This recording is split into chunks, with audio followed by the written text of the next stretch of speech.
Dear friends, God's love never fails us, even in times of uncertainty and crisis. St. Paul says, God cooperates with all those who love Him to achieve His purpose. And the Gospel puts it even more clearly that Jesus is Emmanuel, God is with us. The feast of the Nativity of Mary, celebrated on the 8th September, is closely connected with the Immaculate Conception of Mary.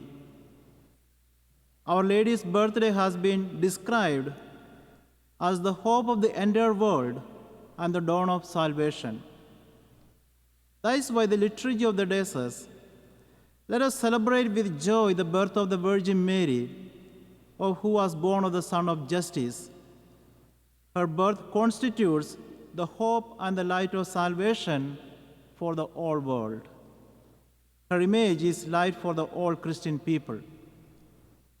St. Augustine connects Mary's birth with Jesus' saving work.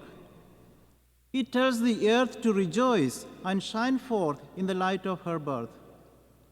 She is the flower of the field from whom bloomed the precious lily of the valley. Through her birth, the nature inherited from our first parents is changed. The opening prayer at Mass speaks of the birth of Mary's Son as the dawn of our salvation and asks for an increase of peace. Today we honor Mary as one who followed the footsteps of her Son in giving her life in service to others. She did not stay in her comfortable environment. Rather, her life was lived as an act of faith, of trust, of generous abandon to the dictates of the Holy Spirit.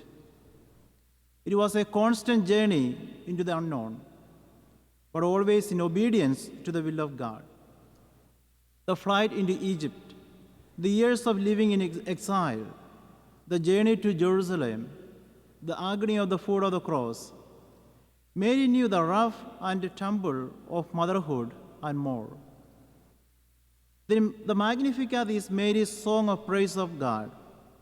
It is also a window into her life of faithful and courageous discipleship. The God she served was one who filled the poor with good things and sent the rich away empty. In other words, Mary was committed to justice, to compassion, to raising up the fallen, caring for the uncared, loving the unloved. Mary acted in solidarity with the afflicted. She was not insensitive to the plight of the needy, poor, and the troubled.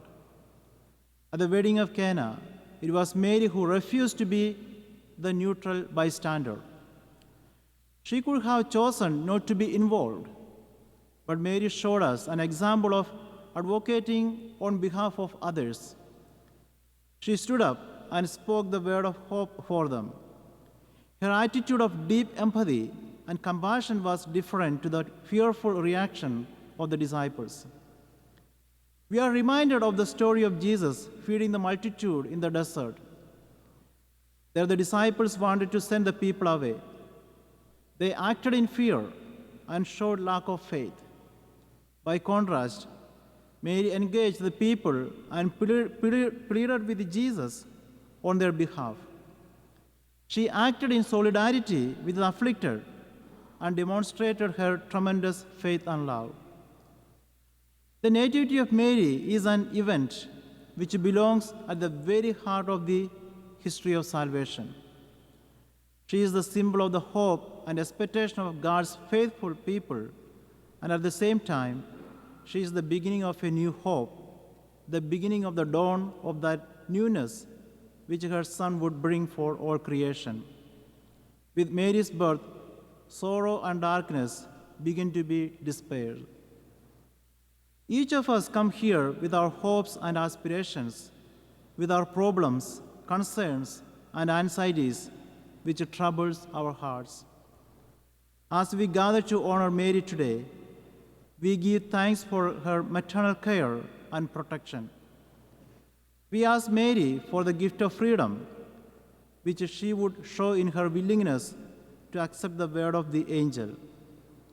Happy birthday, Blessed Mother. We love you dearly.